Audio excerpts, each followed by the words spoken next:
پاکستان کی قرض کی واپسی کی صلاحیت کو خطرات لاحق، EFF ختم ہونے پر بھی قرض کی ضرورت کم نہیں ہوگی۔ IMF کی تہلکہ خیز رپورٹ۔ پاکستان کی بیرون قرض کی ادائیگی کی صلاحیت کو کمزور قرار دیتے ہوئے IMF کا تخمینہ ہے کہ EFF پروگرام کے تحت پاکستان کے آئندہ 3 سال کے دوران بیرونی فائنینسنگ کی ضروریات 62.2 ارب ڈالر تک بڑھ جائیں گی، اور اگر 2024 سے 2025 سے 2028 سے 2029 تک اندازہ لگایا جائے تو ان کا تخمینہ 110.5 ارب ڈالر تک ہو سکتا ہے، اور EFF ختم ہونے پر بھی قرض کی ضرورت میں کمی کا امکان نہیں ہے۔ IMF کی اسٹاف رپورٹ کے مطابق پاکستان کو موجودہ مالی سال کے دوران 18.813 ارب ڈالرز کی ضرورت ہوگی۔ 2025 سے 2026 کے دوران یہ ضرورت 20.088 ارب ڈالرز، 2026 سے 2029 کے مالی سال میں یہ ضرورت 23.714 ارب ڈالرز ہو جائے گی۔ IMF کے ڈیٹا سے یہ پتہ چلتا ہے کہ 3 سالہ پروگرام کے مکمل ہونے کے بعد بھی اس ضرورت میں کسی کمی کا امکان نہیں، اور 2027 سے 2028 میں یہ ضرورت بڑھ کر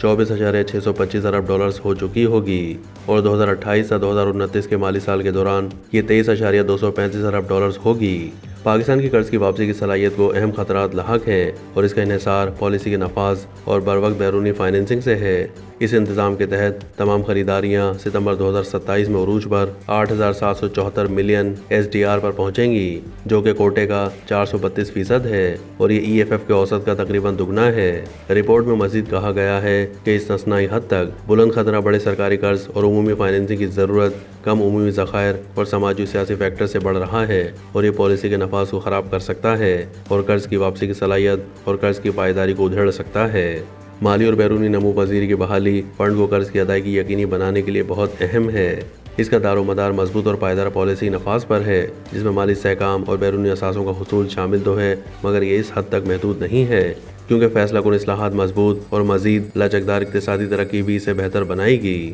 بیرونی فائنینسنگ کے حوالے سے IMF کا کہنا ہے کہ کثیر الطرفین اداروں سے ملنے والی رقوم مالی سال 2025 سے 2028 کے دوران 14 ارب ڈالر تک پہنچ سکتی ہے، جس میں عالمی بینک کی جانب سے 7.1 ارب ڈالرز اور ایشیائی ترقیاتی بینک کی جانب سے 5.6 ارب ڈالرز شامل ہیں، جبکہ اہم دو طرفہ قرض دہندگان نئی سرگرمیوں کے توسط سے اپنا بھرپور کردار ادا کریں گے۔ تجارتی بینکوں سے مختصر مدت کے لیے کچھ قرض تک کچھ حد تک رسائی ہوگی، جبکہ بانڈ مارکیٹس کی جانب مرحلہ وار پالیسی کی توقع بھی کی گئی ہے، جس سے پالیسی کریڈیبلٹی کی بحالی کی عکاسی ہوتی ہے۔ IMF کے زیر سرپرستی پروگرام مکمل طور پر مالی معاونت یافتہ ہے، جس کے پہلے 12 مہینے کے لیے پختہ وعدے موجود ہیں، اور اس کے بعد کے لیے بھی اچھی توقعات ہیں۔